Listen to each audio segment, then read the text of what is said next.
Vamos a la última actividad del día de la fecha. Tenemos sentados en la mesa a Agustín Berti, profesor titular de la Facultad de Artes de la Universidad Nacional de Córdoba e investigador del Instituto de Humanidades UNC CONICET. Es director alterno de la Maestría en Tecnología, Políticas y Culturas. Es autor de... ¿Por qué lo ponen en inglés? De un libro que tiene un título en inglés, que lo voy a decir horrible si lo digo. Ha dictado cursos sobre teoría del cine y las artes audiovisuales, serialidad, cultura digital y filosofía de la técnica. Su investigación actual se centra en los procesos de digitalización de la cultura. Darío Sandrone es docente e investigador de la Escuela de Filosofía y del CEA. Ha dictado cursos de filosofía de la tecnología y sobre el enfoque sociotécnico de los procesos sociales. Su línea de investigación aborda problemáticas en relación a la ontología de los objetos técnicos y la teoría de las máquinas. Es columnista en diversos medios de comunicación sobre tecnología y cultura. Ezequiel Gato, el explotado de este congreso, investigador asistente, profesor de teoría sociológica de la carrera de Historia, Universidad Nacional de Rosario, traductor y coordinador de talleres, doctor en Ciencias Sociales, Universidad de Buenos Aires, participa de la editorial Tinta Limón, colabora y articula con diversos proyectos políticos y culturales. Recientemente publicó el libro Futuridades, ensayos sobre política de posutópica. Andrea Torrano es profesora de la Facultad de Ciencias Sociales de la Universidad Nacional de Córdoba e investigadora del CONICET en el Centro de Investigaciones y Estudios sobre Cultura y Sociedad, Córdoba, Argentina. Ha dictado cursos sobre biopolítica, tecnología y feminismos. Su línea de investigación son biopolítica, estudios sobre la monstruosidad, tecnología y feminismo. Bueno. Este jueves, con los estudiantes de cuarto año de ambos turnos del profesorado tecnológico, nos preparábamos para este conversatorio. Visitamos, leímos y comentamos algunas páginas de este glosario e imaginamos a los participantes de este panel, todos ellos autores de algunas entradas de este diccionario. A partir de esta exploración construimos preguntas como las de Daniel, Gabriel, Raúl, Iván, Diego, Silvina. Desde que estudiamos, dicen los estudiantes, desde que estudiamos educación tecnológica nos dijeron que los humanos nos diferenciamos de los animales porque utilizamos y creamos tecnología racionalmente. Pero la tecnología nos define como tal. Así como empezamos flojo con la primera pregunta, ¿no? Así como el ser humano quizás se distinga de los animales, así como el ser humano quizás se distingan de los animales, ¿podemos diferenciarnos los humanos de la nueva inteligencia artificial? ¿Llegará un momento en que los artefactos tendrán inteligencia propia? ¿La tecnología tiende a transformar el ser humano? Bueno, muchas preguntas estuvieron vinculadas a inquietudes éticas y políticas frente a las nuevas tecnologías. María José, Iván, Diego, Silvina, Mayra cuestionaban, por ejemplo. ¿Existe un límite para el desarrollo tecnológico? ¿La maquinaria social se ha de volver un círculo vicioso tal como ocurre con las máquinas en una fábrica? ¿Por qué cambiar nuestro cuerpo? ¿Qué tan ético es ser modificado genéticamente con el objeto de superar el límite humano, por ejemplo, con el objeto de mejorar la capacidad física en lugar de adquirir las destrezas naturalmente? ¿La cultura cyborg es inclusiva? ¿Todas las personas tienen derecho a estos cambios y modificaciones? ¿En qué punto se pierden o no los derechos humanos? Muchos interrogantes están asociados con el deseo de poder recoger en este intercambio ideas, propuestas que enriquezcan y transformen las prácticas de los futuros docentes de educación tecnológica. Noelia, Amparo, Andrés, Gustavo, Mateo, Julia, Diego, Mariano, Germán, Micaela, Gabriel decían filósofos, filósofas, filósofes concretamente. En educación tecnológica estamos familiarizados con el concepto de cultura tecnológica. ¿Podríamos incorporar la idea de copia para ampliar este concepto? ¿Cómo podemos reflexionar la cultura tecnológica? ¿Qué dije? ¿Cómo podemos relacionar la cultura tecnológica con la idea de futuro? ¿Cómo podemos promover desde la educación tecnológica una idea de futuro menos anticipatoria? ¿La cultura cyborg es un tema para trabajar en la escuela? ¿En qué espacio? ¿Cómo podemos hacer desde la educación tecnológica para deconstruir prejuicios y temores sobre la nanotecnología y los cyborgs? Como sabemos, es imposible abordar semejantes preguntas brevemente. Sirvan estas inquietudes para darles una afectuosa bienvenida.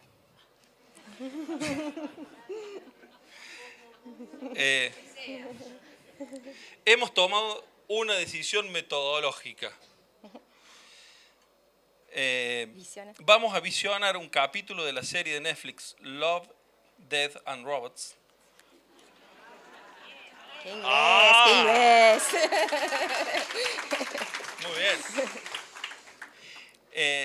Y los vamos a invitar a analizar el micro relato en diálogo con aquellos y aquellas que desde ayer vienen preguntándose algunas de estas cosas.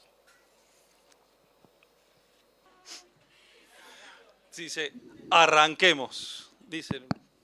Bueno, voy a romper el hielo, ¿puede ser? Primero que agradecer muchísimo la invitación a participar en este encuentro, que bueno, ya hemos participado varias veces en estos últimos años, pero nosotros siempre un placer. Venir, digamos, nosotros en realidad realizamos algún tipo de investigaciones en relación a la tecnología y sus vínculos con la cultura, con disciplinas más humanísticas como la filosofía o las ciencias sociales. Y hoy se dijo en la presentación, se mencionó al programa de investigación del CEA, Objetos Tecnológicos de Información, y también a la maestría, ¿no?, de Tecnologías Políticas y Cultura, que es un poco como nuestro centro de operaciones, con Agustín, que es director alterno, yo coordino el programa. Pero siempre tenemos una mirada sobre la educación tecnológica que es un lugar o un espacio sumamente rico para debates y además estratégico en los vínculos entre el conocimiento o la reflexión sobre la tecnología y la población en general, ¿no? Es decir, los docentes y las docentes de educación tecnológica son los que están ahí en la trinchera, en la primera línea, en la transmisión, en el ida y vuelta, en la interacción con la población, y los conocimientos, los saberes, las discusiones, los debates que cada vez son más fuertes, intensos y omnipresentes en relación a la tecnología, donde yo diría que uno de los polos de ese debate o los puntos más quizás más extremos de esos debates, o las posiciones más extremas, es la que acabamos de ver en el video, ¿no?, de que las máquinas en algún momento pueden enviarnos al exilio, ¿no?, como termina el video, es decir, vienen a nuestro mundo, primero parecen ciertas herramientas, ciertos instrumentos que usamos para cumplir algunas tareas, finalmente toman como autonomía, vida propia, y el final de la historia es que nosotros mismos ya no podemos estar en nuestro mundo porque somos exiliados, ¿no?, echados de nuestro propio espacio, ¿no? Que uno diría, yo empiezo a tirar algunas puntas después para abrir la conversación con los demás integrantes de la mesa. Hay una idea ahí, en principio, de que las máquinas no serían lo otro del humano, ¿no? Es decir, lo que está en la base de esto es que las máquinas no son los humanos. Es más, son como, nadie explica bien cómo están ahí las máquinas, ¿no? Se supone que no las hicimos nosotros, que no es parte de la construcción de grupos de humanos, sino que, bueno, parece que están ahí, ¿no? Los humanos están rodeados de máquinas, pero nadie explica cómo. Casi como unos seres que conviven con nosotros, junto a nosotros, y que en algún momento hay un conflicto.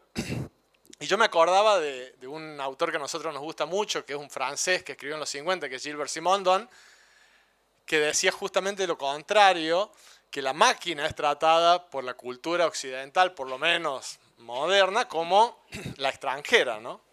Es decir, alguien que viene desde afuera a invadirnos y que la primera respuesta ante algo que nos invade es el miedo, y un miedo muy particular en el caso de que una entidad sea extranjera, que es la xenofobia. Es decir, bueno, hay como una cierta xenofobia a las máquinas, ¿no? Es decir, estos inmigrantes que vienen de otro lado y que ahora limpian nuestras casas, ¿no? Atienden nuestros teléfonos. Hay una cuestión ahí de xenofobia, de miedo, de que no queremos que se integren, de que tienen como su mundo, de que no se integren al nuestro, y que incluso nos van a robar, ¿no? El trabajo, nos van a robar actividades que nosotros realizamos. Y esto lo planteaba Simondon en la década del 50, digamos, posguerra. Y yo creo que esa sensación se ha ido como, quizá acentuando, ha ido cambiando ese vínculo, pero uno puede ver que esto está en el aire y aparece ahora, o sea, esta discusión se vuelve a reeditar con nuevas tecnologías, ¿no? Ezequiel mencionaba hoy el chat GPT o GPT, digamos, ¿no? Que ahora parece que vuelve estas discusiones ahora con forma de chat, ¿no? Es decir, nos va a robar el trabajo, nos va a robar el trabajo a los docentes, va a poder dar clase, ¿no? Yo creo que esa ya es como una caracterización del escenario, que uno podría tener otras, ¿no? Yo creo que hay otras mucho más interesantes que esa, pero me parece que en la cultura popular siempre opera esa distinción, o esa caracterización. Quizá la novedad frente a esta caracterización, que uno puede pensarlo desde el siglo XIX, con las primeras fábricas y las máquinas, ¿no? Que Marx decía, hoy veníamos hablando con ese, la maquinaria industrial es un poderoso organismo, dice Marx, que se opone al trabajador, un organismo, ¿no? Es decir, como un bicho, ¿no? Que se nos opone y compite con nosotros.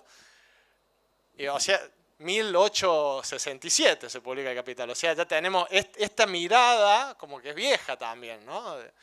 Pero yo diría que una de las cosas que han cambiado, y ya abro un poco más el juego, es que lo que tenemos que entender ahora, para mí que es clave, es que la cuestión acá es la automatización de la vida, ¿no? Me parece a mí, es decir, procesos que nosotros consideramos vitales se automatizan, ¿no? Muy gracioso que están mirando un partido de tenis, pero juegan dos robots, digamos. Ni siquiera el entretenimiento es hecho por humanos, sino que se ponen automáticamente a que lo hagan robots, ¿no? Es decir, todo se automatiza. Pero la automatización contemporánea está totalmente desligada de la mecánica, ¿no? O sea, las máquinas actuales no son mecánicas, son informacionales, ¿no? O algorítmicas, o como decía el otro día Agustín en una clase, a veces a todo eso se le ha llamado Big Data, después se le llama algoritmo, después se le llama ahora inteligencia artificial, se le cambian los nombres, pero son como un tipo de máquinas que no son mecánicas, ¿no? No son las máquinas de las que se quejaba Marx, ¿no? ¿Y qué significa que la automatización se haya separado de la mecanización? Me parece que eso es un punto muy interesante para pensar, ¿no? Que no haya máquinas mecánicas o que cada vez sean menos, no significa que los procesos de automatización se hayan disminuido, sino todo lo contrario, ¿no? Tenemos máquinas que no son mecánicas, pero tenemos procesos automatizados más omnipotentes y más fuertes, y más intensos incluso, ¿no? En espacio, en actividades que nunca habíamos tenido, ¿no? Una conversación automática, ¿no? Con alguien que conversa conmigo y me responde lo que le pregunto. Un chat, digamos, ¿no? Una conversación, que es algo... O sea, yo no converso con mi perro, no converso con las plantas, sé que se puede hacer, digamos, pero uno supone que conversar es con un ser humano, ¿no? Pero ahora, por eso la conversación aparece como una cosa muy antropomórfica, ¿no? Es una apariencia muy humana. Y yo quisiera plantear esto como una cosa la que me interesa plantear a mí, y después doy paso a les demás. A mí me parece una cosa interesante para pensar en la cultura, es que las inteligencias artificiales, las grandes masas de datos, los algoritmos, las grandes maquinarias estadísticas, porque finalmente una inteligencia artificial es una gran maquinaria que procesa estadísticamente datos que nosotros mismos generamos y quedan registrados en algún soporte. Esas maquinarias que ya salen de la escala humana, que no se parecen a los humanos, ¿no? De alguna forma son reintroducidas corporativamente en nuestras prácticas sociales con apariencia humana, ¿no? Es decir, esos robots todos tienen o un brazo, o una pata, o un ojo, o entienden, ¿no? Uno huye y el robot lo persigue. Es decir, parece que son seres con los que podemos tener cierto tipo de interacción, ¿no? Los robots, ¿no? La figura del robot. ¿Qué es un robot?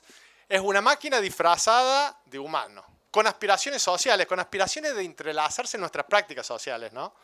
Es decir, ¿por qué el ChatGPT es muy potente? Porque puede conversar, entonces lo puedo poner a atender a un cliente, o lo puedo poner a hacer un trabajo práctico de la facultad o del Instituto de Formación de Profesor de Educación Tecnológica, o lo puedo poner a atender un teléfono, ¿no? Es decir, es una máquina que puede ya no ser extranjera, sino integrarse a las prácticas humanas, ¿no?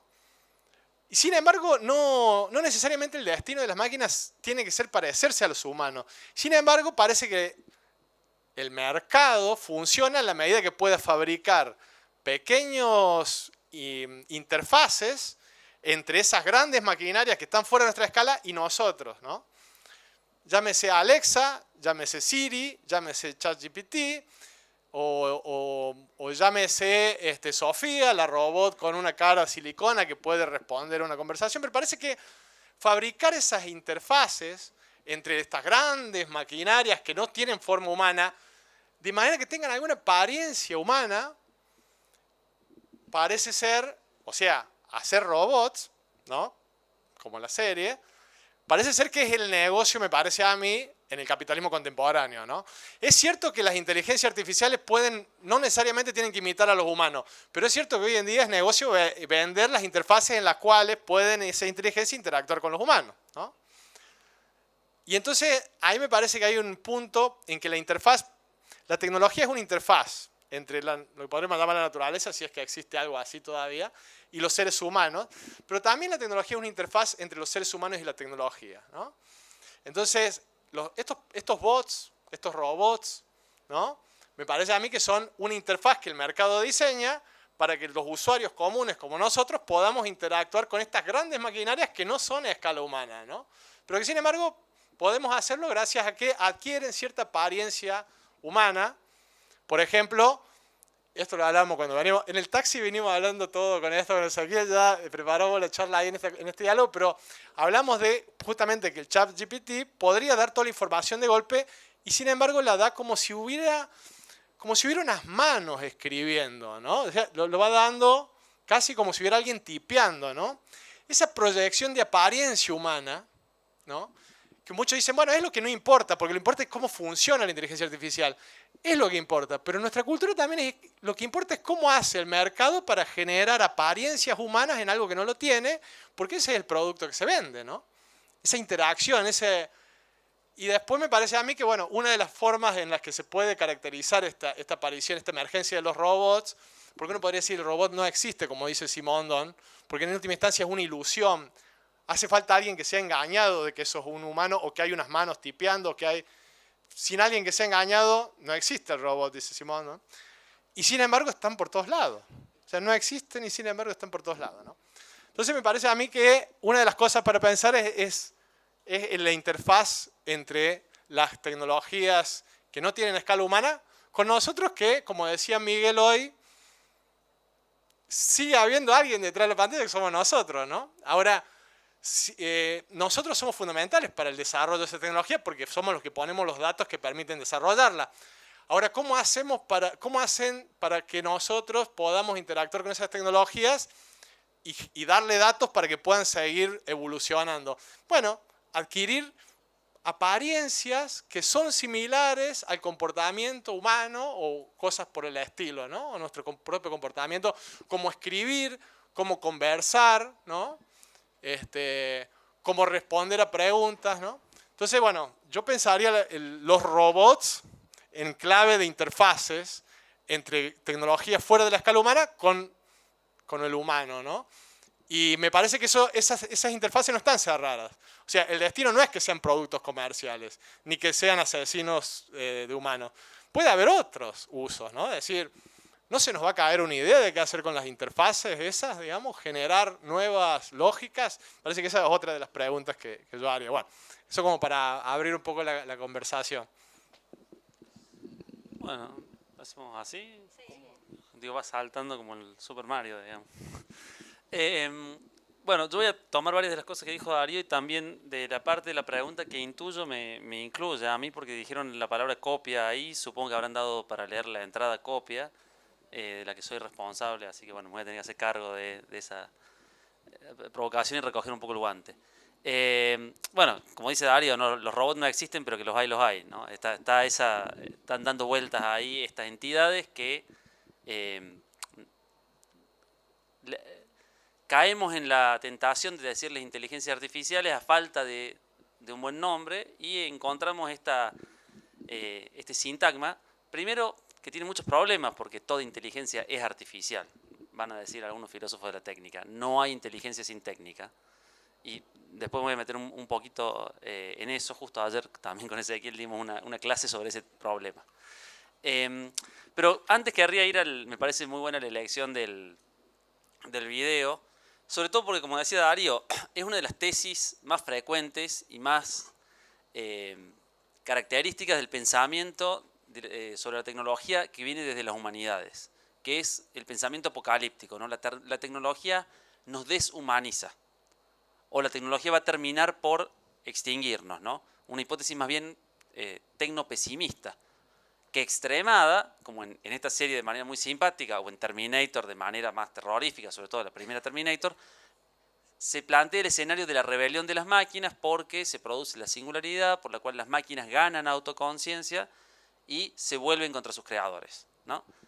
Algo que para mí es ciencia ficción, no, fantasía sí, ¿no?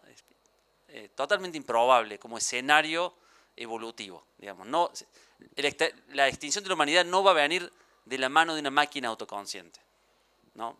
El salto a una inteligencia artificial general es más bien un terror que no encuentra sustento en lo que efectivamente las tecnologías hacen. Digo, son calculadoras lingüísticas, son modelos estadísticos, pero no son inteligencias en el sentido que nosotros las entendemos, lo que nosotros entendemos como inteligencia.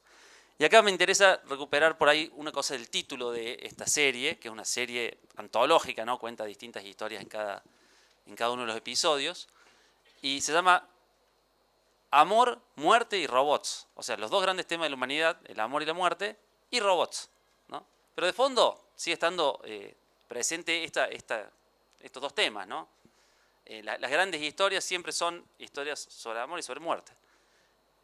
Porque también la palabra robot, y esto se olvida, es una palabra checa que significa esclavo, ¿no?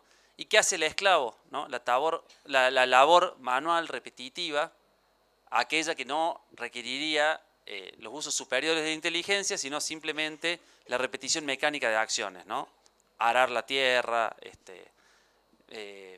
cosechar, hilar, bueno, todo tipo de trabajo que rápidamente va a ser reemplazado por máquinas que hacen esas tareas repetitivas, ¿no? Ese es el origen de la palabra robot, que además se populariza con una novela, una obra de teatro checa que se llama Las máquinas universales de Reason, RUR en checo, donde por primera vez el mundo escucha la palabra robot, una palabra checa, un idioma que no todo el mundo maneja evidentemente, y se impregna esta imagen del robot que describió Darío como el robot antropomórfico, ¿no? Ese robot que pensamos que nos puede reemplazar porque pensamos que se nos parece, cuando en realidad simplemente tiene una forma que nos lo hace comprensible, ¿no? Simplemente. Pero podría tener cualquier otra forma, podría adoptar cualquier otra fisonomía, y sin embargo lo hacemos porque de algún modo es tranquilizador poder entender qué es lo que está reemplazando de nosotros. Entonces, ahí voy a recoger el guante con la discusión de la copia, ¿no?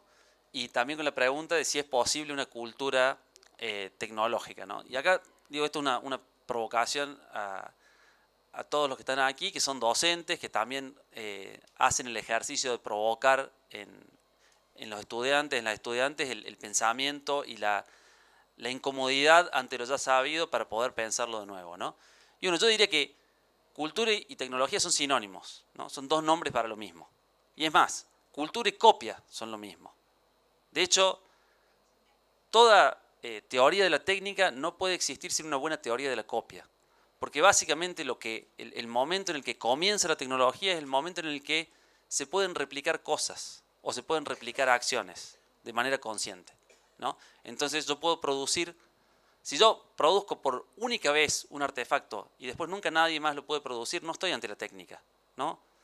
Estoy ante un descubrimiento casual que muere con quien lo inventó y no sabe cómo se usa el homínido de al lado. Ahora, si ese homínido descubre en el hueso de Moonwatcher, si recuerdan el inicio de 2001, la posibilidad de un arma, la posibilidad de proyectar la propia fuerza, y ese descubrimiento es adoptado por todos los miembros de su, no diríamos tribu en ese momento, porque estamos en una transición hacia la cultura, pero todos los miembros de su grupo, ahí, replicando ese descubrimiento, aparecería la técnica, ¿no? Y así podemos pensar cualquier proceso tecnológico entendido como un proceso de replicación, la posibilidad de repetir algo para obtener un mismo fin, ¿no? Estoy haciendo una definición bastante acotada de copia. ¿Qué hacen las tecnologías digitales? ¿Qué hace el chat GPT? Lo que hace básicamente es copiar los procesos a través de modelos estadísticos bastante complejos por los cuales nosotros entablamos una conversación. Es una copia de algo, digamos una copia que satisface la necesidad humana de encontrar en eso algún tipo de similitud. Pero no es más que una copia a una escala muy superior de la que producen los homínidos cuando empiezan a usar el hueso como arma, digamos. Podemos hacer una especie de línea evolutiva ahí de la capacidad y el alcance de las copias, ¿no? Con esto no me voy a meter en la discusión de tecnología digital, que quizás es el área donde yo me muevo con más comodidad, porque me parece que de fondo lo que sería importante pensar en la educación tecnológica es desnaturalizar una serie de supuestos sobre la tecnología como algo que de algún modo es ajeno a lo humano, ¿no? Porque justamente si seguimos las historias de la evolución humana y prestamos atención a la paleoantropología, técnica y humanidad nacen juntas. No hay humanidad sin técnica, no hay técnica sin humanidad. Entonces ese desarrollo evolutivo con todas las complejidades que entraña necesariamente va a hacer por eso que toda inteligencia sea artificial. No hay posibilidad de inteligencia sin todo el andamiaje externo que vamos construyendo, sobre el cual vamos ampliando nuestras capacidades de acción sobre el mundo, ¿no? Digo, estoy diciendo muy rápido cosas que se dicen con mucho más detalle y con argumentos mucho más refinados en todos los autores que nosotros estudiamos, pero si no despejamos el miedo del robot como una entidad autoconsciente que nos viene a reemplazar y lo entendemos como parte de nuestra cultura, vamos a poder educar a quien interactúe con la cultura para que tenga una capacidad de acción social, política, cultural, mucho más rica, ¿no? Mucho menos alienada. Y por eso me parece que parte de la apuesta de la educación tecnológica tendría que ser, digamos, a partir de este tipo de ejemplos, explicar por qué este tipo de ejemplos son muy entretenidos, pero insuficientes, ¿no? Esto no quita que la tecnología, por supuesto, no entrañe desafíos y peligros, ¿no? Simplemente sacar a Terminator de la ecuación, ¿no? Y poner a Elon Musk, ¿no? Digo, saquemos a los robots malvados y pongamos a los capitalistas codiciosos, ¿no? Digo, hay un desplazamiento ahí bastante interesante para hacer, porque en el fondo se trata de distribución de recursos, apropiación de recursos y decisiones políticas sobre las que no se nos consulta. Entonces, si corremos de la discusión al robot malvado, quizás se nos abre un espacio de discusión mucho más interesante. Bueno, con eso...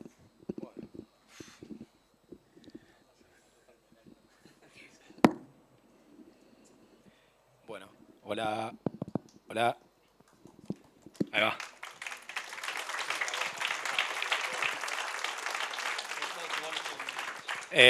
Bueno, yo un poco yo voy a hacer al revés y la voy a picar un poco. Y voy a tratar de tomar algo del capítulo de Love, Death and Robot que vimos y también algo de las preguntas que se hicieron y una que me llegó ayer, pero que no dijeron recién, sobre la relación entre futuro y decolonialidad, que me parecía muy interesante, así que la voy a traer a la mesa también. En cuanto al capítulo, me hizo acordar, no lo había visto me hizo acordar a la película Westworld, no sé si la vieron, una película de la década del 70, muy, muy buena, de hecho está medio ambientada también en un lugar, en un paraje similar a esto, porque es el desierto, el Far West norteamericano, mucho desierto, mucho calor, mucho polvo, etc. Donde una persona, un profesional neoyorquino, se toma un avión y se va a este Westworld, que es una especie de Disneylandia, pero llena de amor y muerte justamente, en la cual hay unos robots antropomórficos que básicamente cumplen dos funciones en la película. O bien son prostitutas, porque es una zona digamos, está ambientada en el lejano oeste, bien así, tipo la típica película que hemos visto del lejano oeste, salón, cowboys, prostitutas, etcétera, sheriff. Y bueno, y cowboys. Y la gente que va es un parque de diversiones. Entonces la gente que va básicamente puede hacer dos cosas. O estar con las prostitutas, entre paréntesis la película los protagonistas son todos varones, o bien agarrarse a los tiros con los cowboys y los sheriff y matarlos de maneras hiper crueles, hasta que en un momento una de esas máquinas empieza a tener una capacidad decisoria y un deseo de venganza sobre eso que le están haciendo a las máquinas, y la película se las acaba de arruinar, digamos, da un giro y todo se convierte en un parque de diversiones de las máquinas hacia los seres humanos, porque los salen a cazar básicamente. Me hizo acordar el capítulo que acabamos de ver a ese momento, digamos, a un poco esta idea del apocalipsis de las máquinas, como tiene un momento de inversión vía la singularidad, o el momento en que de alguna manera las máquinas pueden llevar adelante algún tipo de venganza y o justicia, depende desde qué perspectiva se vea. Ese punto a mí me parece interesante porque, como decían los chicos, está un poco en cierto corazón de temores en relación al desarrollo tecnológico. Y lo interesante es que el temor es quedar nosotros en el lugar de la máquina que anteriormente era el objeto de la violencia, ¿no? Como lo que, un poco juntando Westworld con esto, porque acá el primer momento tiene más que ver con el trabajo que con el sexo o la muerte respecto a la máquina, pero invertir las relaciones también donde quedamos los humanos en esa relación.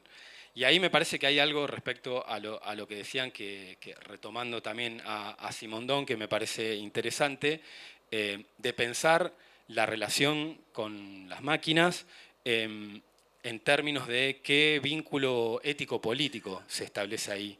En la individuación y sobre todo en el modo de existencia de los objetos técnicos hay elementos de Simondon que, a mi entender, está haciendo una crítica de la esclavización de las máquinas. Es una crítica a una relación esclavista con las máquinas. Y el modo en que nosotros tendríamos, no sé qué nosotros estoy hablando realmente, pero el modo en que la cultura occidental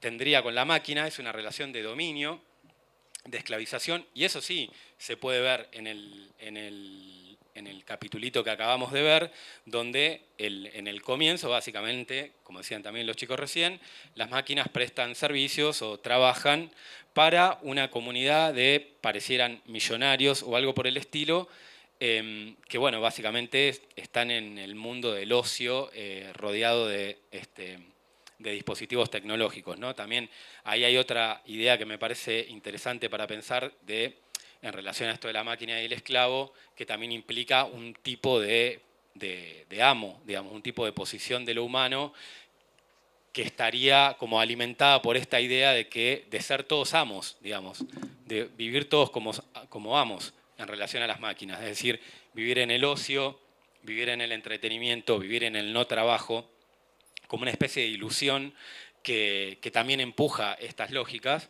y que me parece también interesante revisar, digamos, esas imágenes idílicas, volviendo un poco a lo que hablábamos hoy a la mañana, pero ciertas imágenes utópicas en las cuales las sociedades son sociedades no tanto del trabajo o la invención o la creación, sino sociedades de ocio. Bueno, acá de alguna manera se consuma esa idea, digamos, hay una sociedad de ocio, solo que está acotada en la narración, pero también funciona como una especie de figura ideal, ¿no? Las máquinas deberían estar aquí para servirnos en estos términos, digamos, en términos casi de consumo. Decía que le iba a picar porque yo creo que hay algo del capítulo que a mí me gusta y en un punto, digamos, cuenta la historia de una relación que tiene ciertos rasgos de efectivamente sucedidos entre técnicas o entornos técnicos y seres humanos. Recién pensaba, a modo de chiste, pero si quieren no es chiste. Perder la tarjeta de débito, perder cualquier dispositivo de acceso al dinero. Es un exilio. O sea, hay una operación en la cual uno se siente como apartado radicalmente de los recursos y la experiencia de exilio se produce. Y se produce y cada vez más. ¿Por qué? Creo yo. Porque a mayor simplificación del uso de dispositivos técnicos, por ejemplo con el dinero, que es un tema que me interesa mucho para pensar en relación a la técnica, es cada vez más fácil intercambiar dinero si uno tiene o la tarjeta o el teléfono, ¿no? Pero pierde el dispositivo y el dinero queda lejísimo. Tiene que volver al banco, tiene que hacer un montón de cosas, un montón de tareas para recuperar algo de eso que a la vez, si uno lo perdió, queda expuesto a cosas muy complicadas. Digamos, la vida social se hace muy difícil si uno pierde esas cosas. Si pierde todas juntas, peor todavía.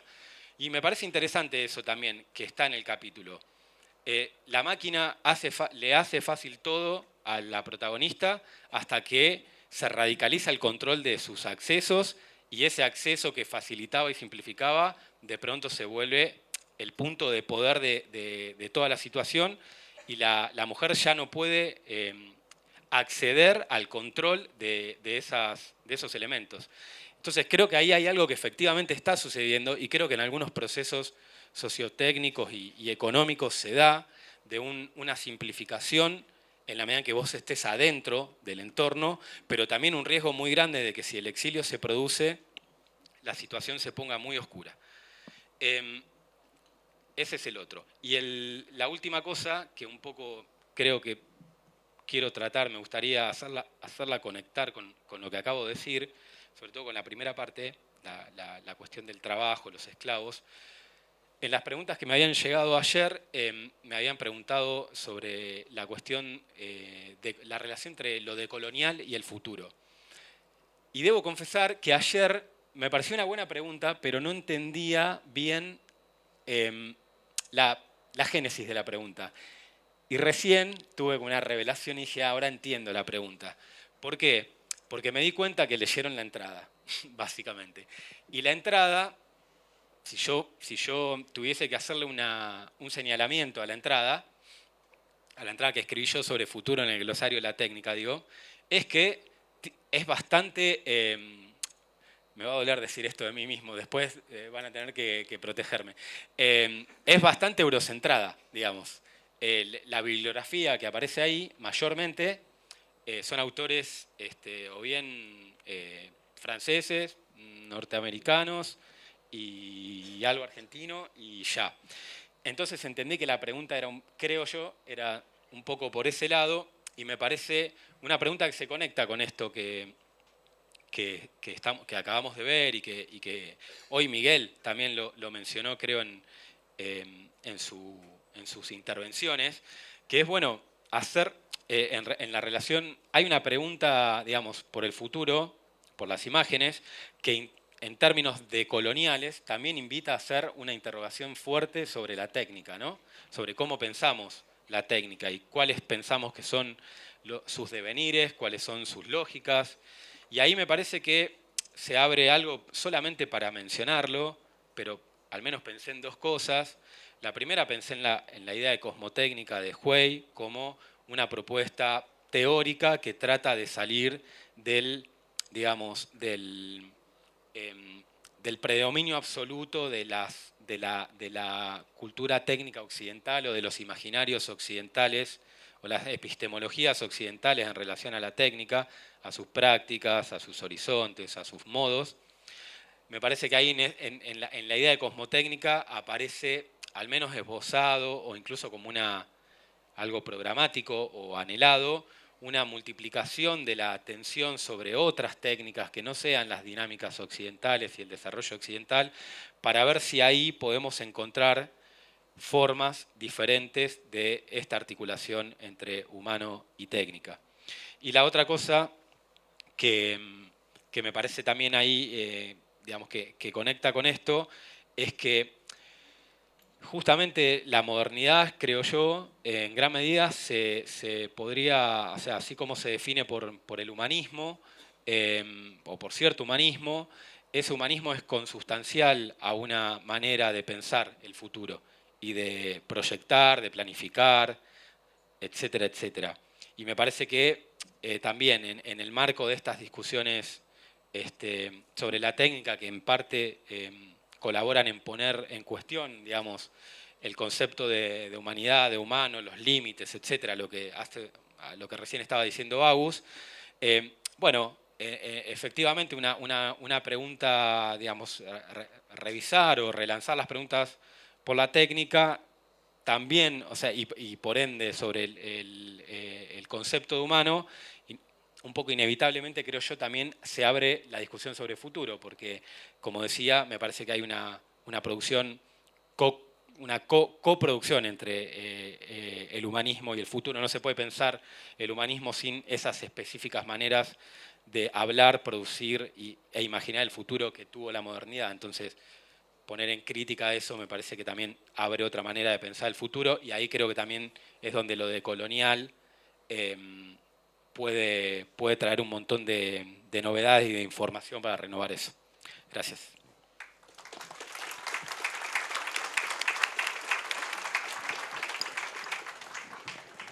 Bueno, qué difícil hablar al final porque una cree que ya se dijo todo. Y bueno, y también creo que estamos cansadas. Bueno, yo pensaba un poco, más allá de las preguntas que me parecieron súper interesantes, plantear algunas cuestiones vinculadas a lo que vimos.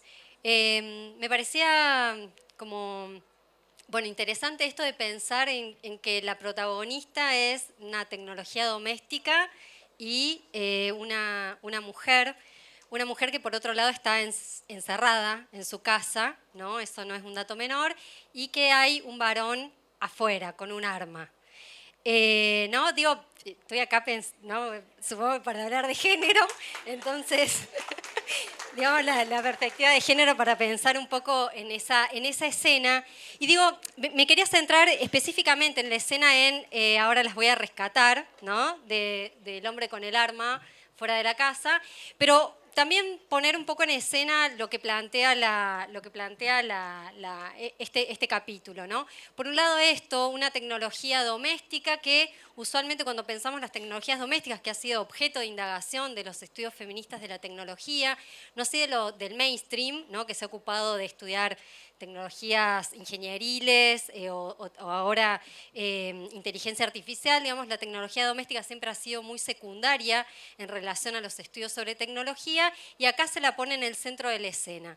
Y por otro lado es una tecnología doméstica, digo, es una aspiradora robot que algo le ocurre, ¿no? y se vuelve loca y va de alguna manera a atentar contra quien es su dueña, a partir de algo también me parece muy significativo que tiene que ver con una disputa en torno a la dueña con su perro. Hay un vínculo, una relación animal-humano que parece mucho más estrecha. Digo, la disputa comienza con una escena en el lugar donde va la fotografía, y digo, la relación que puede establecer la dueña con este aparato tecnológico, ¿no? Entonces ahí me parece interesante como para pensar esta relación humano-máquina, animal, no humano. Eso por un lado. Por otro lado, que es una sociedad de adultos mayores, si lo ven es una comunidad de adultos mayores con asistencia de tecnologías, ¿no? Es decir, todas las tecnologías parecen asistirles en distintas tareas. Eso es un poco, me parece, lo que plantea este capítulo de la serie. Y me quería detener fundamentalmente en, bueno, también lo que planteaba Agus, ¿no? Lo que de alguna manera constituye uno de los tópicos centrales de la ciencia ficción, que es la rebelión de las máquinas. Y justamente esto, ¿qué sería pensar la rebelión de una máquina tan, podríamos decir, poco seria como una aspiradora, ¿no? Pero me parecía que eso daba lugar a traerles, o por lo menos esto de pensar ficciones y esto de pensar cómo la ciencia ficción de alguna manera nos permite imaginar, nos permite narrar historias. Y en función de eso quería traerles a Úrsula Le Guin, ¿no? Porque me quería centrar sobre todo en esa escena de el hombre, el varón con el arma que va de alguna manera a liberarlas o a proteger a la perra, porque no, esto de chicas, acá estoy yo, córranse chicas, y a la dueña que está encerrada en la casa, la cual no puede salir, lo cual también ha sido un objeto de indagación, obviamente por el feminismo, y cómo termina esa escena, ¿no? Que ella sale de la casa y efectivamente no solamente rescata a su perra, sino también lo termina rescatando a él. Pero me quería, insisto, centrar en la cuestión del héroe, ¿no? El relato del héroe que aparece de modo parodiado, que dura apenas unos segundos, porque inmediatamente la máquina, la aspiradora, también opera o atenta contra él. Y traerles, como les comentaba, a esta autora, Úrsula Le Guin, que es una escritora de ciencia ficción, la cual remite mucho a Donna Haraway, digo, un poco pensando en los cyborgs, que acá se preguntaron, en esta conexión entre lo orgánico y lo maquínico, ¿no? Entre tecnología, humano o animal, y tecnología, donde ella justamente habla del origen de la ficción, ¿no? ¿De dónde surge la ficción? ¿No? Y lo que va a pensar o va a contrastar, digamos, el origen de la ficción habitual, dice, ha sido la historia de la casa, ¿no? Algo de eso hablamos en el taller de la tarde, ¿no? Dice, un tipo de relato ha surgido a partir de la historia de la casa, donde el hombre era el cazador y que volvía a contar, volvía no solamente con la obtención del recurso de la carne, sino que también volvía a contar la historia de la caza, ¿no? De cómo había cazado a un determinado animal con el uso de un arma. Y cómo en realidad lo que va a decir Le Guin es que se arma todo un dispositivo del relato, de la palabra, que además la palabra también lo que hace es establecer comunidad, ¿no? Ahí hace comunidad. Cómo de alguna manera todos los distintos elementos, las personas, están puestas a disposición de la historia del héroe, que por otro lado es la historia de un individuo, ¿no? de un hombre solo, ¿no? La idea del hombre único que va a actuar como héroe. Y ella va a contraponer esa historia, ¿no? A la historia o lo que tiene que ver con la teoría de la bolsa, ¿no? Y lo que dice es que en realidad para ella la ficción, o es otro modo de narrar las ficciones, que no tiene que ver con la destrucción, que es esta la de la casa, sino que tiene que ver con la de transportar semillas, ¿no? Entonces dice, frente al arma, ¿no? La bolsa como elemento de transporte, como otra forma de congregar y que permite entonces construir otro tipo de relatos que ya no están basados en la historia del varón salvador, sino un tipo de relato de la comunidad o comunitario, donde, por otro lado, dice, es la energía que se trae, ¿no? La energía que se transporta, transportar las semillas. Entonces me parecía ahí importante como preguntarnos a partir de esta contraposición entre dos formas de narrar, que podrían ser muchas otras, ¿qué ficciones se nos pueden ocurrir, pensando la tecnología vinculado a lo humano y lo animal. Y sobre todo cuando esto, ¿no? Las tecnologías somos seres técnicos, pero por otro lado, la tecnología también es parte de nuestra vida cotidiana. Entonces me parecía como importante eso, poder preguntarnos un poco, acompañando, esto es algo que Haraway en sus últimos textos, ¿no? Insiste mucho en el narrar historias, en la importancia de contar historias, de qué historias contamos, qué otras historias podemos contar de la tecnología que no sean necesariamente estas, de que las tecnologías son malas, que las tecnologías nos exilian o que las tecnologías están contra nosotros. Quizás sí pensar que ciertas tecnologías están vinculadas a un entorno capitalista, patriarcal, colonial, y que por eso atribuimos ciertas características a la tecnología, pero que si se puede transformar eso, podríamos tener otras tecnologías que de alguna manera nos puedan acompañar o asistir o ser parte de nuestra emancipación. Digo, eso me parece ahí interesante para poder pensar en función de las narraciones posibles.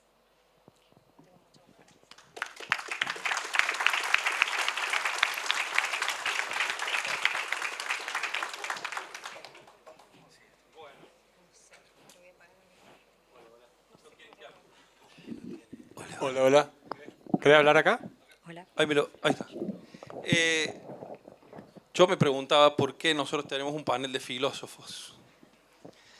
Y ya desde hace muchos años que trabajamos con Darío, con Berti, con Agustín.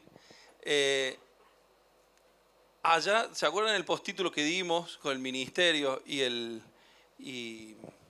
acá y el instituto? Pusimos una materia que era filosofía de la técnica. Es como absolutamente necesario escuchar a los filósofos.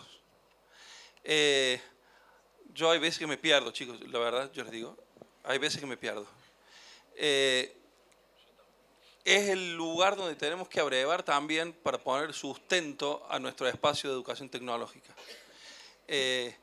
Los filósofos nos ayudan a mirar el mundo desde un lado que nosotros no lo habíamos pensado y nos tiran pistas para desde dónde poder cimentar nuestro espacio curricular, y por eso para nosotros es súper importante que estén en una mesa especial los cuatro, y por eso yo les pido un aplauso grande como agradecimiento a que nos aguanten. A que nos aguanten básicamente, y a que cada vez que los llamamos siempre nos responden con gusto, vienen, nos desburran y todos somos felices. Y como abrió la mesa Darío, él le quiere cerrar. Porque... No, pero no quiero cerrar. Yo decía que por ahí, como era una conversación, podíamos hacer una segunda vuelta. Pero, o si no, intercambiamos, ¿no? 5 minutos cada uno. ¿Vamos a preguntas? Sí. Bueno, vamos a preguntas y después le vamos a pedir un cierre. Igual gracias, Gabriel, por lo que dijiste de los filósofos. Yo ahora esto es para mis viejos, viste que no quería que te diera filosofía, sí, pero ahora... O es para, viste que en la filosofía en el secundario la primera pregunta es ¿y para qué sirve la filosofía? Para nada, para nada. Entonces salen los filósofos diciendo para nada. Es peor, estoy viendo por las inteligencias artificiales que los programadores tienen miedo de perder trabajo y los filósofos cada vez tienen más. Entonces uno dice, mira vos cómo se da vuelta la tortilla en algún momento, porque cuando yo empecé esto no era así. No, ni hablar. Bueno, preguntas para nuestro panel. Vamos.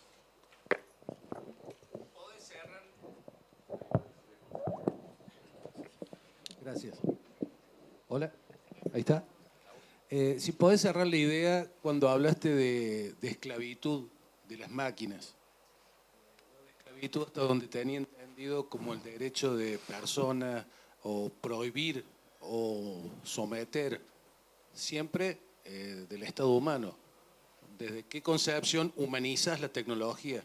Si en teoría la tecnología es algo que la creamos para satisfacer necesidades, crear bienes, ¿con qué sentido le das esa humanización de la tecnología?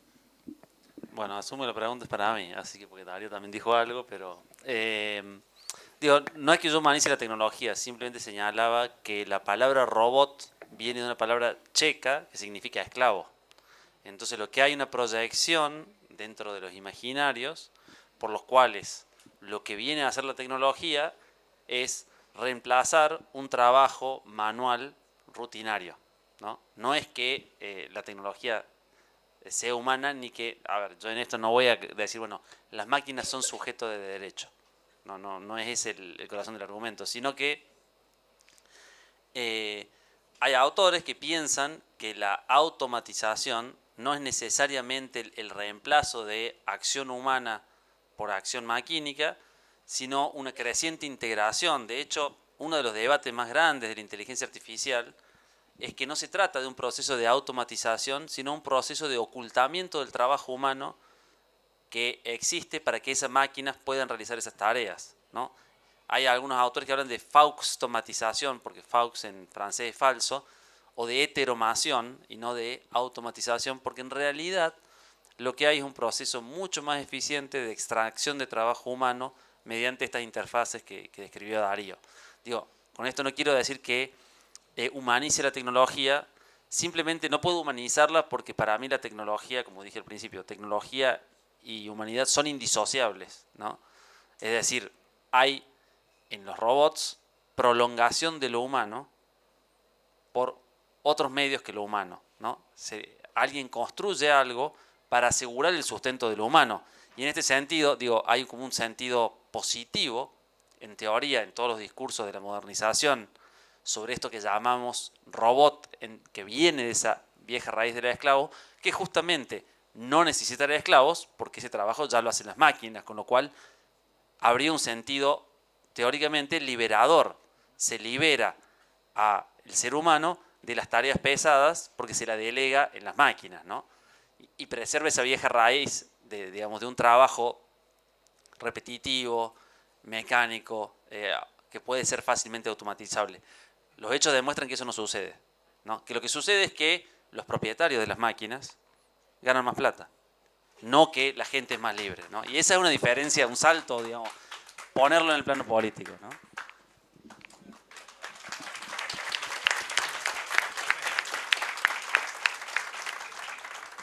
Allá. ¿Puedo decir una cosita de esto? Porque me parece que la gracia de la novela de Rohr no es que las máquinas son usadas para hacer tareas repetitivas, sino que se construyen máquinas que tienen apariencia humana. Esa es la gran novedad de esta empresa. Y eso permite que puedan interactuar en la vida social casi como los trabajadores humanos y por eso pueden ser reemplazados.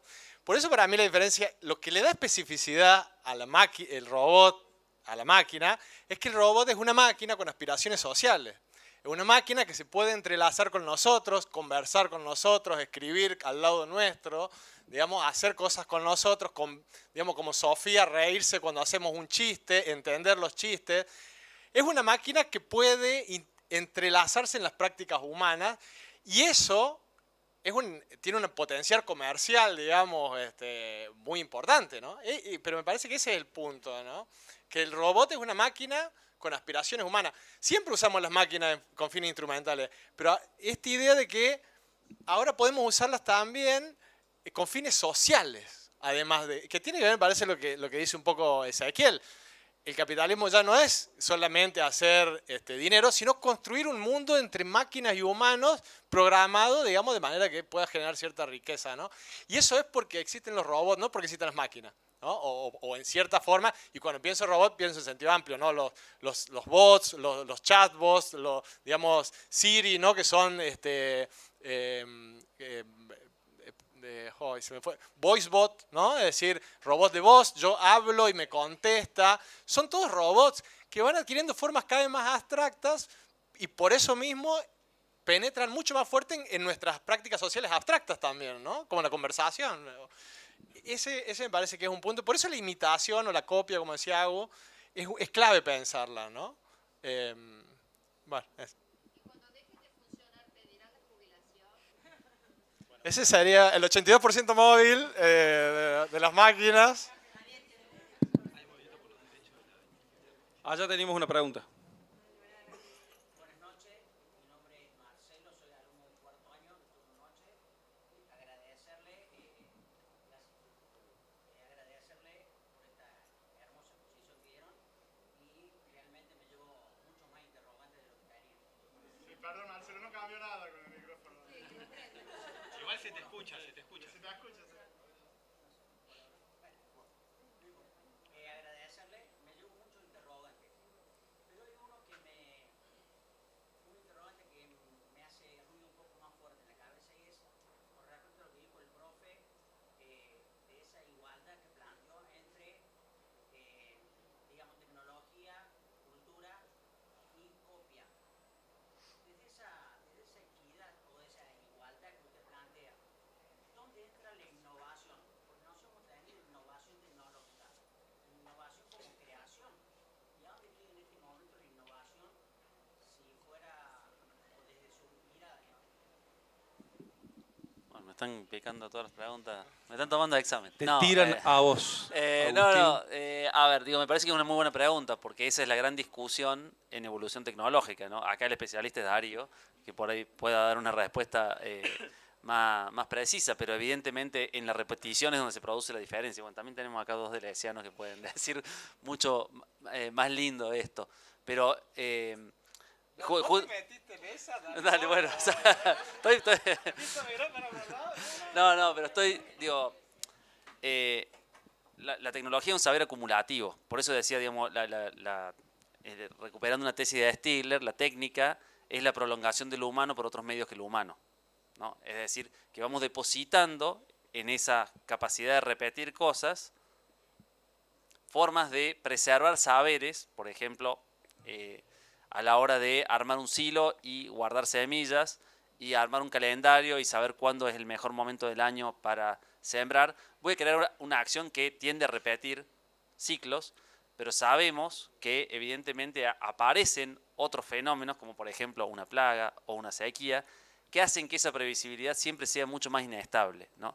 Entonces, digo, la idea de repetición es un ideal que se choca con el mundo, porque el mundo, digamos, no es cíclico, ¿no? Por más que, digo, las culturas primitivas primitivas también es una visión totalmente eurocéntrica en relación a lo que planteaba Ezequiel recién, ¿no? Pero hay una idea de relación con el mundo que puede verse en un tiempo cíclico de las estaciones o que puede verse en un tiempo histórico lineal, ¿no? Y acá estoy citando muy de memoria viejas discusiones de la antropología. La técnica participa de esa dinámica, necesariamente. Se va a encontrar un límite y si leemos a Simondon, es justamente cuando se encuentra un límite que un sistema entra en crisis y para resolver esa crisis que encontró, innova, ¿no?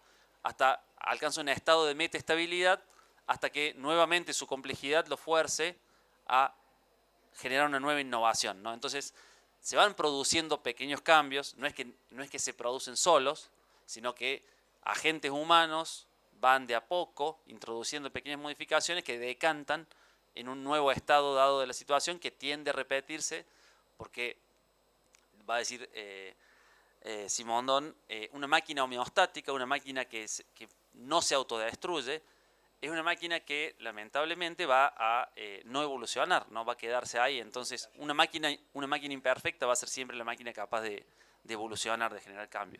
Y me parece que la innovación habría que leerla en esa clave, ¿no? Ahora, cada innovación va a introducir cambios en las sociedades y las sociedades van a introducir cambios en la técnica porque van a tener demandas que son nuevas también, porque han permitido acumular una serie de conforts, por ejemplo, que antes no eran posibles, ¿no? La posibilidad de disponer de alimento nos da tiempo para mejorar las ficciones, como decía André recién, ¿no? Pasar el invierno alrededor del fuego porque tenemos comida, digamos, no es lo mismo que salir a cazar osos en medio de la tormenta de nieve, digamos, ¿no? Hay estoy usando ejemplos, digamos, muy básicos, pero que ilustran un poquito esos pequeños cambios que cada vez son mayores y cada vez más acelerados. Digo, la aceleración es una cuestión que, bueno, entre los cuatro hemos discutido bastante porque la aceleración de lo técnico, el salto de escala con esas máquinas que exceden la escala humana y para el cual necesitamos algún tipo de traducción, que son las interfaces de las que hablaba Darío, muestran cómo se acelera la innovación técnica y el cambio tecnológico. Yo no creo, por eso puse a Elon Musk de villano, que el emprendedurista, el inventor, que es una herencia occidental, de impronta romántica, ¿no? El genio creador, que además es varón, que además es europeo, el héroe que mencionaba Andrea recién, me parece que es una figura que elimina todos esos otros saberes colectivos, domésticos, que se producen en la casa.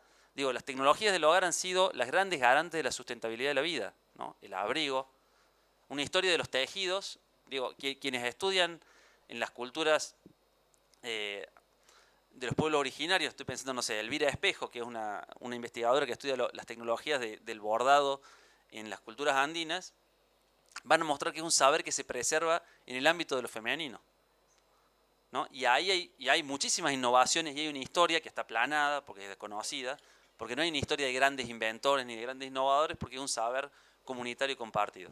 Y ahí sí te puedo pasar un poco el micrófono, Andrés. Sí.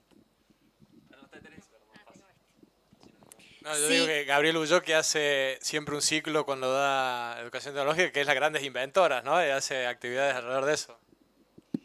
Sí, ahí quizá también esto para pensar en relación a las tecnologías domésticas, que por eso no me parece menor que estén ahí puestas bajo la lupa. Digo, porque también un poco tiene que ver con esto que señalaba Agu, ¿no? De bueno, cómo ciertas tecnologías de la casa han permitido, han garantizado la supervivencia, la reproducción biológica, y social, pero por otro lado también esta idea o es cierta fantasía en relación a las tecnologías y a la robotización de ciertas tecnologías, de que iba a liberar el tiempo de trabajo doméstico, ¿no? Esta idea de que, la incorporación de tecnologías cada vez más automatizadas en los domicilios iba a liberar del trabajo doméstico, fundamentalmente el realizado por mujeres. Y esto no ha ocurrido, ¿no? Y las mujeres seguimos haciendo más tarea doméstica a pesar de que tenemos microondas, a pesar de que tenemos lavarropas automático, a pesar de que ahora tenemos aspiradoras robot que podemos programar. Entonces, me parece eso también significativo para pensar en qué sentido nos asisten o qué garantizan las tecnologías y qué de las tecnologías no podemos evitar, digamos, que es la lógica patriarcal, ¿no? Es decir, cómo nuestras sociedades están absolutamente estructuradas bajo una lógica patriarcal y capitalista, la cual obviamente está materializada también en los artefactos tecnológicos y en los modos en que nos relacionamos con ellos. Entonces, bueno, eso me parecía también importante señalar, que no lo había dicho antes y lo quería decir. Y iba a decir algo más y me olvidé. Pero le paso a Lese, la posta. ¿Ya está? Tu cuota... ahí, perdón.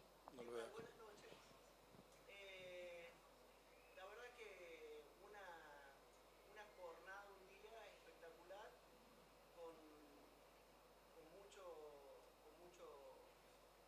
talleres, muchas charlas, absolutamente interesante todo. Y coronando la noche, como cierre, me gustaría hacer una pregunta, pero primero la tengo que enmarcar en los 4 temas que están tocando, porque si no, no tiene sentido.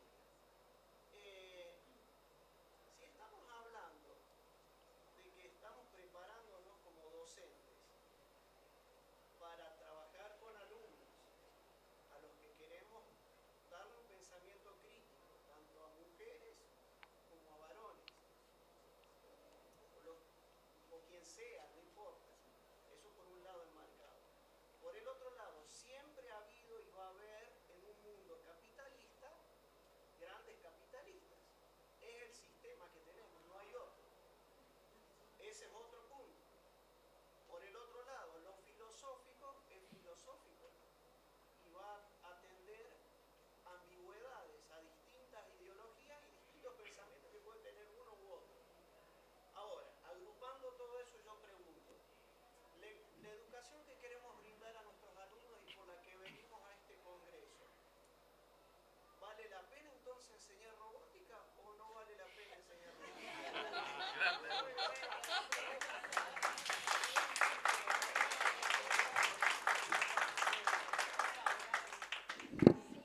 ¿Podemos contestar la pregunta sin hacernos cargo de los que dijiste en el marco? Eso, yo lo único que te pido es eso porque... No. Bueno.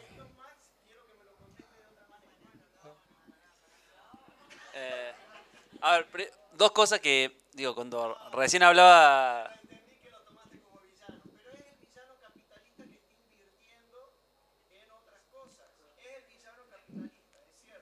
Sí, a ver, digo, es una figura fácil para la chicana. Condensa un imaginario. A eso voy. Dos cositas que me parece importante destacar. Digo, Gabriel nos presentó a los cuatro como filósofos y a mí cada vez que me ponen como filósofo empiezo a transpirar frío, porque él es historiador y yo soy de letras y doy clase en cine, con lo cual la filosofía es como una especie de lugar donde yo estoy de turista, ¿no? Me han recibido muy bien. Vas al coloquio de filosofía Sí, y la técnica y bueno. expones. Ya me han adoptado, yo soy como una especie de migrante que tiene la green card, pero la transitoria, ¿no? Entonces, digo, ¿por qué esto? Porque va al corazón de tu pregunta. ¿Cómo pensar estos fenómenos? La filosofía nos brinda un aparato conceptual potente que abre horizontes. Pero hay un montón de disciplinas más. Digo, yo la conocí a André en un coloquio que se llamaba Animales, Hombres, Máquina, y ella estudia comunicación también, ¿no? Entonces, que no... Claro, por eso. Acá tenemos dos filósofos, estamos rodeados de filósofos, pero también estudia comunicación. Y había gente de ciencia política, y había gente de otras carreras, digamos, que hacen falta para poder pensar la tecnología, que es algo ubicuo y transversal. Para hablar de una figura como la de Elon Musk, también hay que hablar de economía. Digo, hay que hablar de economía de lo digital, hay que hablar de geopolítica de las tecnologías. Digo, tenemos la discusión del 5G ahora, y es una discusión de orden geopolítico que no se entiende sin entender las grandes transformaciones del nuevo orden mundial. La guerra de Ucrania como un factor que cataliza ese tipo de fenómenos, las criptomonedas como un fenómeno de deslocalización de los capitales financieros. Digo, la figura de Elon Musk como villano en realidad tiene que ver porque su comprensión de las tecnologías a mí me resulta bastante trivial, digamos, va muy del orden de lo obvio, repite todos los lugares comunes de los inventores que leyeron a Julio Verne, digamos, solamente tienen plata como para cumplir esas fantasías. Pero en términos de invención social y de utilidad social, no descubro, digo, gente que invierte mucha, hay gente que hace inversiones que tienen direcciones más interesantes o más productivas. Y yo no creo que sea el único sistema el capitalismo, ¿eh? Digo, esta primera aclaración, porque China es otra cosa, de la que no sabemos nada. Sí y no, digo, está...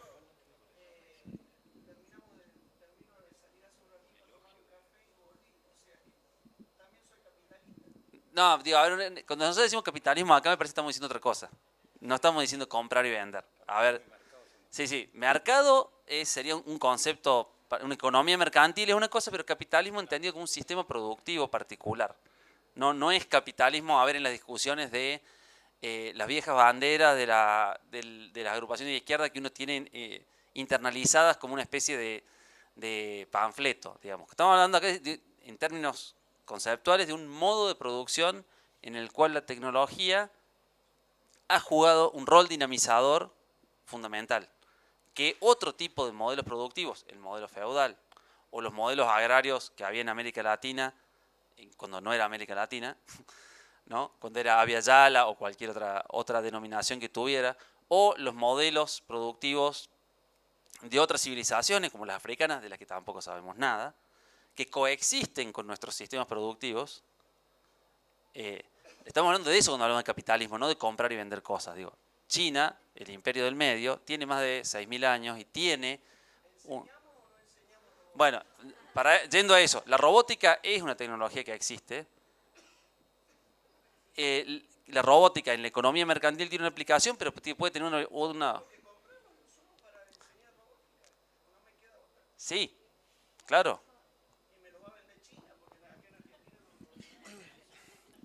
A mí me parece interesante la pregunta de la enseñanza de la robótica.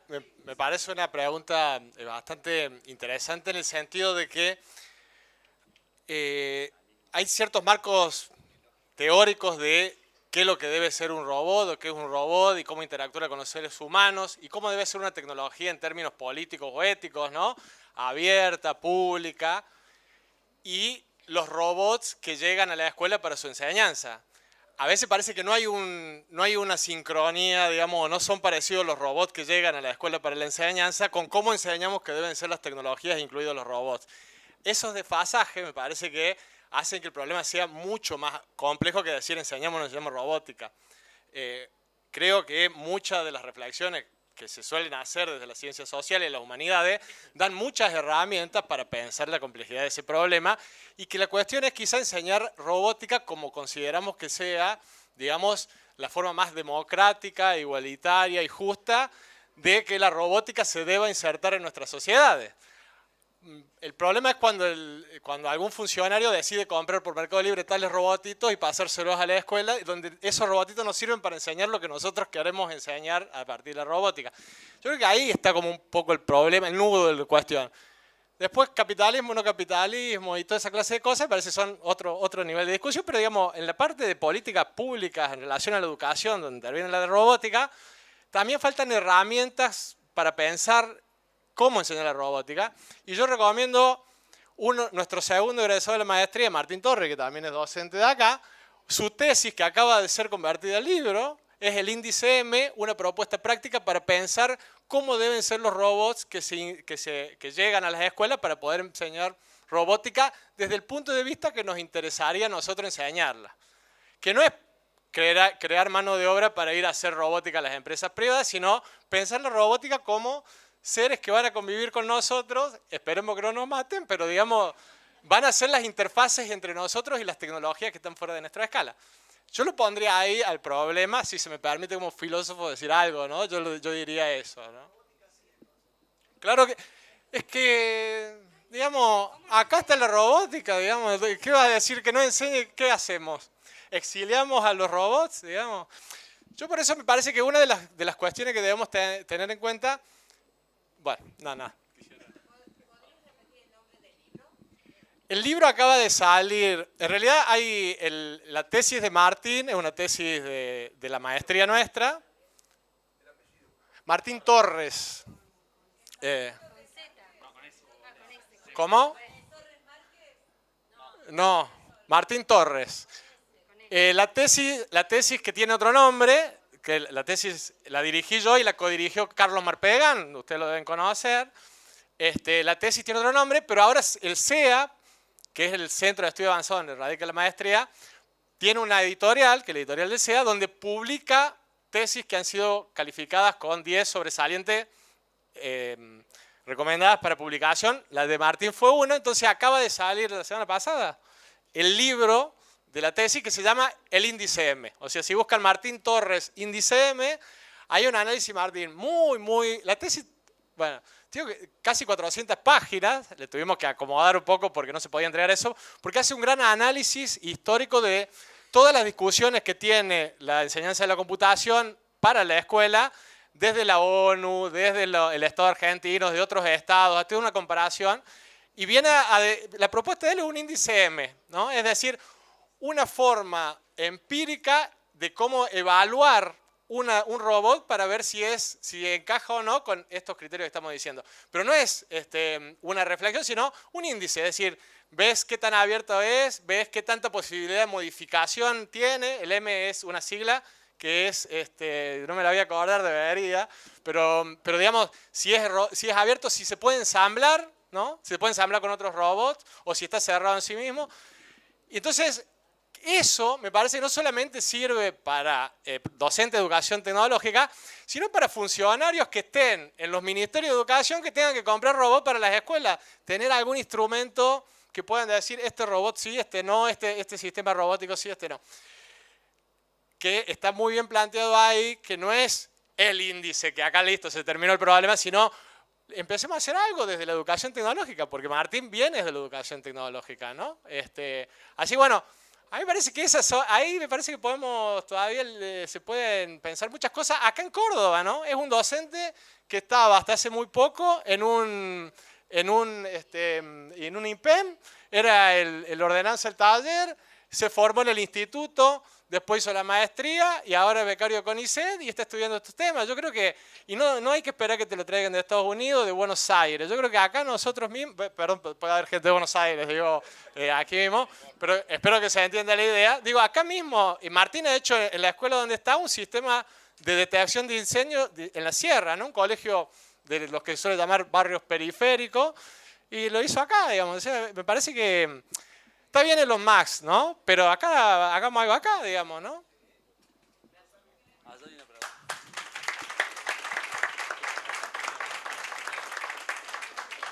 Bueno, la última pregunta. Ah, bien.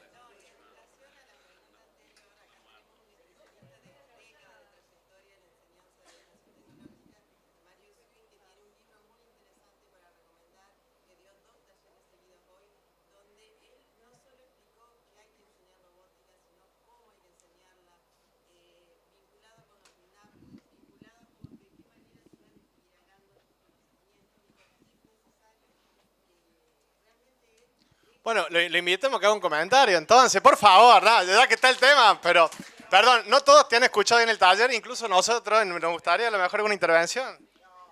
Por favor. No, una sola cosa que... Perdón, me tienen hablando ahora y no tenemos... No. Yo tuve ya mi tiempo.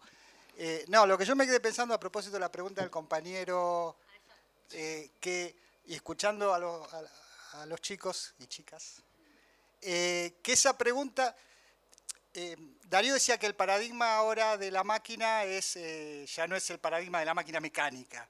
Entonces, esa pregunta valdría hacérsela años atrás y uno diría, bueno, pero entonces, ¿tenemos que enseñar qué es una máquina o cómo son las máquinas o cómo funcionan las máquinas? Sería la misma pregunta, si es que ahora nos cuestionamos si enseñar o no robótica. Creo que la respuesta vos la diste.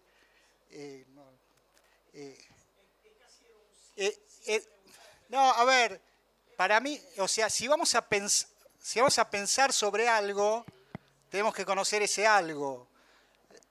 La filosofía nos ayuda a pensar, la ingeniería, digo, los tecnólogos, nos complementamos porque si no es un pensar sobre algo que no conocemos. Entonces, tenemos un valor agregado cuando formamos un docente de educación tecnológica que tiene las dos miradas, que tiene la posibilidad de tener como docente un filósofo y tiene la posibilidad de tener como docente un ingeniero y tiene la posibilidad de tener como docente un pedagogo, y entre los tres hacen que construya esa mirada de la técnica complementaria desde las tres disciplinas. Porque la educación tecnológica se nutre de todas estas disciplinas. No puede no nutrirse la ingeniería. Digo la ingeniería porque a la hora de estudiar robótica, en el taller vimos cosas que eran muy técnicas, pero siempre tratando de mirarlas no desde el punto de vista que estamos formando un ingeniero, sino un docente de educación tecnológica en un contexto que tiene que ver con la mirada social y demás. Entonces, desde ahí me parece que abono a lo que ustedes decían. Y me entusiasmo por el libro que contabas.